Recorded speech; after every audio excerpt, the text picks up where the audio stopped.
Hello everyone, I am Neha Sharma from Gurudev Coaching Center and today's we will discuss about female reproductive system. जब हम female reproductive system की बात करते हैं तो इसमें सबसे पहले हमको इंट्रोडक्शन पता होना चाहिए कि फ़ीमेल रिप्रोडक्टिव सिस्टम में कौन कौन से पार्ट आते हैं. ठीक है, तो जो पार्ट आते हैं फीमेल रिप्रोडक्टिव सिस्टम में that is mainly uterus and ovary. ठीक है, जो यूट्रस है उसको हम किस लिए पढ़ते हैं, क्योंकि वहाँ पे एम्ब्रियो फॉर्मेशन होता है और जो एम्ब्रियो फॉर्मेशन होता है उसकी स्टार्टिंग कहाँ से होती है वो हमें पढ़ना है. उसकी स्टार्टिंग होती कहाँ से, मेंस्ट्रुअल साइकिल से. जब मेंस्ट्रुअल साइकिल स्टार्ट होती है that is a possibility of the fertilization, means the female is capable to fertilization. ठीक है, तो जो मेंस्ट्रुअल साइकिल स्टार्ट होती है ये प्यूबर्टी के टाइम से स्टार्ट होती है. It is begins with the puberty. Puberty के टाइम पे कुछ हार्मोन चेंजेस होते हैं बॉडी में, तो प्यूबर्टी के टाइम पर female reproductive system totally mature हो जाता है, फिर मेंस्ट्रुअल साइकिल स्टार्ट होती है.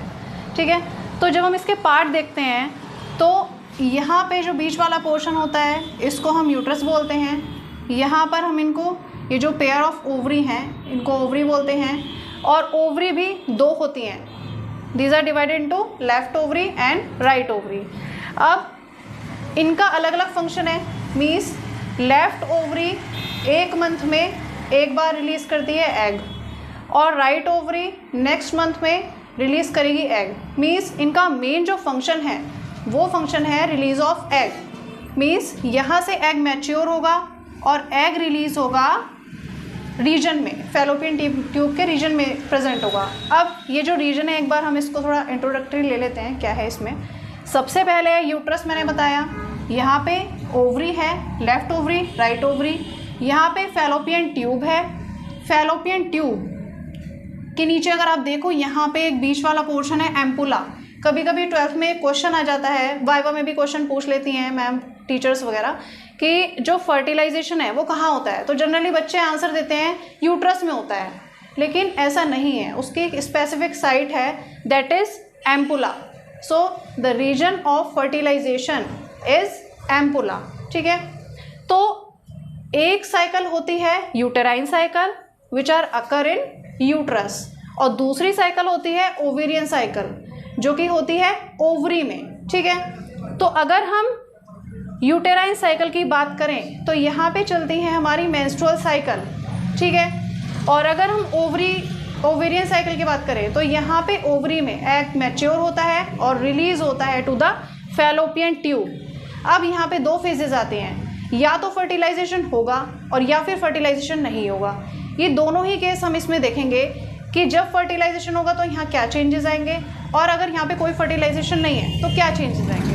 तो हमें सबसे पहले पता होना चाहिए कि कौन सी पार्ट हैं जो मेंस्ट्रुअल साइकिल में पार्टिसिपेट करते हैं. ठीक है, जब हम यूट्रस को देखते हैं तो यहाँ पे 3 लाइन पाई जाती हैं mainly, that is perimetrium, myometrium and endometrium. ठीक है, जब मेंस्ट्रुअल साइकिल मेनली 28 डेज की होती है, जिसके 14th डे पर मतलब middle of the day ovulation होता है. ओके, अब जो ओवुलेशन है, ओवुलेशन होने के बाद या तो वो फर्टिलाइज होगा या फिर वो बॉडी से बाहर निकल जाएगा विदाउट एनी फर्टिलाइजेशन. तो अगर विदाउट एनी फर्टिलाइजेशन, यहाँ पे हम पहला केस ले रहे हैं, यानी there is no fertilization in the uterus. ठीक है, यहाँ पे कोई फर्टिलाइजेशन नहीं है, इसका मतलब ओवरी ने एक एग रिलीज़ करा और एग रिलीज़ होने के बाद यहाँ पे थोड़ा वेट करेगा. यहाँ पे जो सीलियरी मसल्स हैं, किसकी, फैलोपियन ट्यूब में मसल्स होती हैं और उनमें सीलियरी प्रोजेक्शंस होते हैं जो कि एग को मूवमेंट के लिए रिस्पॉन्सिबल होते हैं, क्योंकि एग जो होता है वो नॉन मोटाइल होता है. इसके बाद ये जो एग है ये जाएगा यूट्रस में, और जब यूट्रस, क्योंकि फर्टिलाइजेशन नहीं हुआ है तो यूट्रस से बाहर निकल जाएगा. अब बाहर निकलने के बाद क्या होगा, यहाँ पर इसका मतलब कोई फर्टिलाइजेशन नहीं है, तो ये जो एंडोमेट्रियम है यहाँ से शेड ऑफ होनी स्टार्ट हो जाएगी. क्यों, क्योंकि देयर इज़ नो फर्टिलाइजेशन. ठीक है, तो जब ये शेड ऑफ होगी तो ये किस फॉर्म में शेड ऑफ होगी, it is in the form of blood vessels through the vagina. Okay, तो ये हो गया फर्स्ट केस, जब यहाँ पे कोई भी फर्टिलाइजेशन प्रेजेंट नहीं है, यहाँ पे कोई भी स्पर्म नहीं है, ठीक है। अब हम सेकंड केस लेते हैं। अगर यहाँ पे फर्टिलाइजेशन हो जाता है, मीन्स यहाँ पे स्पर्म का फ्यूज़न हो जाता है एग से, ठीक है। तो एग और स्पर्म का जब फ्यूज़न होता है तो क्या बनता है, जाइगोट बनता है। Means n number of gamete of female and n number of gamete of male. तो यहाँ पे बनता है जाइगोट, दैट इज 2n, ठीक है। अब जो जाइगोट है, यहाँ पे जब फर्टिलाइजेशन होता है उस टाइम पे एंडोमेट्रियम फुली डेवलप होती हैं, ठीक है। क्योंकि हम यहाँ पे किसका केस पढ़ रहे हैं, फर्टिलाइजेशन हो रहा है यहाँ पे, उसका केस पढ़ रहे हैं, ठीक है। तो यहाँ पे जब एग रिलीज होगा, जाइगोट बन जाएगा यहाँ पे, ठीक है। तो अब इस जाइगोट को फिक्स करा दिया जाएगा एंडोमेट्रियम में। मीन्स ये जो एम्ब्रियो के फॉर्म में किस में एम्बेड हो जाएगा, ये हो जाएगा एंडोमेट्रियम में एम्बेडेड, ठीक है। और यहाँ से जब एम्ब्रियो एम्बेडेड हो जाता है एंडोमेट्रियम में तो कुछ हार्मोन्स सिक्रीट होते हैं due to the formation of placenta. वो होते हैं HCG, that is human chorionic gonadotropin hormone, okay. इससे डिटेक्ट किया जाता है there is a pregnancy in the female body, ठीक है। तो यहाँ पे जब फ्यूज़न हो गया है, फ्यूज़न के बाद एम्ब्रियो इम्प्लांट हो गया है, तो इस प्रोसेस को हम बोलते हैं इम्प्लांटेशन। क्या बोलते हैं हम इसको, इम्प्लांटेशन, ठीक है। मीन्स इम्प्लांटेशन को क्या बोलेंगे, एम्ब्रियो फिक्स हो गया है एंडोमेट्रियम में, ठीक है। अब उसका डेवलपमेंट होगा, प्लेसेंटा बनेगी, एम्बिलिकल कॉर्ड्स बनेंगी और टोटल फीडिंग है वो उसको एम्ब्रियो को यहाँ से मिलेगी, ठीक है। This is the overview and structure of uterus, ठीक है, with the fallopian tube and their functions. अब हम जानते हैं कि यूट्रस में ये सारी प्रोसेस हो रही हैं, जिसमें यूटेराइन कैविटी है, यूट्रस है और यूटेराइन साइकिल है, दूसरी ओवेरियन साइकिल है। अब ये किसकी प्रेजेंस में हो रही हैं और ये कौन कौन से हार्मोन इनको कंट्रोल कर रहे हैं।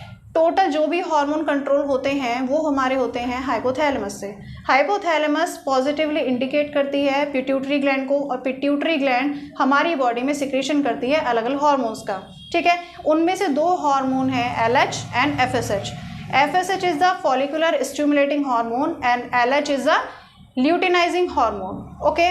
अब हम उनका फंक्शन देखते हैं एक ग्राफ के फॉर्म में कि फर्स्ट से 28 डे तक कौन कौन से चेंजेस होते हैं हार्मोन में, और ये एंडोमेट्रियम का फॉर्मेशन और breakdown of the endometrium layer कैसे होता है, ठीक है। So we will move on to the menstrual cycle. अगर हम मेंस्ट्रुअल साइकिल की बात करते हैं तो ये है फर्स्ट डे और ये है 28 डेज, ठीक है। अब 28 डे के बाद नेक्स्ट साइकिल स्टार्ट होगी, ठीक है। तो हम जो पढ़ेंगे, हम फर्स्ट टू 28 डे तक इसकी स्टडी करेंगे। किस किस की, एंडोमेट्रियम की, proliferation of endometrium, breakdown of endometrium. दूसरा, एंडोमेट्रियम के फॉर्मेशन में जब ब्रेकडाउन होता है और जब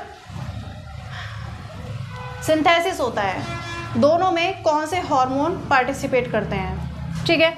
और इसके बाद हम देखेंगे ओवुलेशन किस तरह से होता है। तो अगर हम फर्स्ट टू 5 डे देखें तो यहाँ पे इस फेज को हम कहते हैं menstruation. This is the blood flow through the vagina, that is the menstruation. अब आफ्टर द फिफ्थ डे के बाद क्या होता है, धीरे धीरे प्लोरिफरेशन बढ़ जाता है एंडोमेट्रियम का, क्योंकि यहाँ से एंडोमेट्रियम ब्रेकडाउन हो चुकी है और अब यहाँ पे एंडोमेट्रियम की थिकनिंग स्टार्ट होगी, ठीक है। अब ये जो थिकनिंग है 28 डे तक ये कंप्लीट हो जाएगी, ठीक है। अब इसके बाद देखें तो यहाँ पे दो हार्मोन हैं। जब यहाँ पे फर्स्ट से 5 डे तक मेंस्ट्रुएशन फेज चलती रहती है, उस टाइम पे एस्ट्रोजन और प्रोजेस्टेरॉन दोनों पार्टिसिपेट करते हैं, ठीक है। जहाँ पे एस्ट्रोजन का लेवल हाई होता है, मतलब इन कंपैरिजन टू प्रोजेस्टेरॉन, और प्रोजेस्टेरॉन का थोड़ा कम होता है, ठीक है। तो जब यहाँ पे 14th डे आता है तो यहाँ पे एस्ट्रोजन का अमाउंट ज़्यादा होता है। क्यों? क्योंकि यहाँ पे फॉलिकल्स, ये oocyte है, there is a oocyte which is develop into the secondary oocyte, ठीक है। इसके सराउंडिंग में फॉलिकल सेल्स बनने स्टार्ट हो जाती हैं, जिनको हम कहते हैं ग्रोइंग फॉलिकल। अब जब ये ग्रोइंग फॉलिकल पूरी ग्रो हो जाती हैं तो यहाँ से एस्ट्रोजन का रिलीज होता है, means these are responsible for the estrogen. अब एस्ट्रोजन जब यहाँ पे ज़्यादा होता है तो इसका मतलब यहाँ पे प्रोजेस्टेरोन का लेवल डाउन हो गया है। तो जब यहाँ पे एस्ट्रोजन का लेवल ज़्यादा हो जाएगा तो यहाँ पे होगा ओवुलेशन। ठीक है, ओवुलेशन का मतलब क्या होता है? ओवुलेशन का मतलब रिलीज ऑफ एग, मतलब यहाँ पे एक प्रोटीएज आएगा जो कि इस वॉल को कट करेगा, फॉलिकुलर वॉल को कट करेगा और यहाँ से एग पॉपअप होके बाहर आ जाएगा। ठीक है, अब इसको कहते हैं, रिलीज ऑफ एग को कहते हैं ओवुलेशन। अब ओवुलेशन के बाद ये जो फॉलिकल सेल है, these are converted and release into the corpus luteum. ये बाद में कॉर्पस ल्यूटियम बना लेती हैं, जो कि रिस्पॉन्सिबल मेनली किसके लिए होता है? प्रोजेस्टेरोन के लिए रिस्पॉन्सिबल होता है। ठीक है, इसके बाद ये चेंज होता है कॉर्पस एल्बिगेंस में। ठीक है, जब यहाँ पे फर्टिलाइजेशन नहीं है तो यहाँ से लाइन शेड ऑफ होगी। ठीक है, इसका मतलब यहाँ पे एस्ट्रोजन ज़्यादा होगा और प्रोजेस्टेरोन कम होगा। लेकिन अगर देयर इज एनी प्रेगनेंसी तो यहाँ पे क्या होगा? कॉर्पस ल्यूटियम को स्टे कराया जाएगा। क्यों? क्योंकि उसको प्रोजेस्टेरोन रिलीज करना है और प्रोजेस्टेरोन जितना रिलीज होगा उतनी थिकनिंग होगी एंडोमेट्रियम की। ठीक है, तो इसमें 2 हार्मोन और पार्टिसिपेट करते हैं, that is LH and FSH। जो LH है ये पीक पर होता है at the time of 14th day of ovulation. ठीक है, जब भी ओवुलेशन होने का टाइम आता है सडनली LH जो है यहाँ से इसकी पीक हाई हो जाती है, मतलब LH का अमाउंट यहाँ पे ज़्यादा होता है और FSH का कम होता है। और इसके बाद ये नेक्स्ट साइकिल को, मतलब यहाँ से LH जो है आगे बढ़ा साइमल्टेनियसली और यहाँ पे FSH जनरली थोड़ा थोड़ा इक्वली होंगे, लेकिन again in the next cycle, for the beginning of next cycle यहाँ पे फिर से यही वाली कंडीशन आ जाएगी जो कौन सी डे में थी? फर्स्ट डे में थी। दैट इज द FSH का लेवल बढ़ जाएगा और LH का लेवल कम हो जाएगा। ठीक है, तो ये था पूरा female reproductive system and their hormonal control. ठीक है, और ये जो टोटल कंट्रोल होता है मैंने आपको बताया था पिट्यूटरी से होता है। ठीक है, ये आप याद रखेंगे। हाइपोथैलेमस कंट्रोल करती है, हाइपोथैलेमस हमारा कई सारी चीज़ें और कंट्रोल करती है, दैट इज थ्रस्ट सेंटर और हंगर सेंटर, टेम्परेचर को भी कंट्रोल करती है। ठीक है, तो these are the endocrine glands. ठीक है, और ये है पूरा स्ट्रक्चर फीमेल रिप्रोडक्टिव सिस्टम का। I hope you have enjoy. Thank you.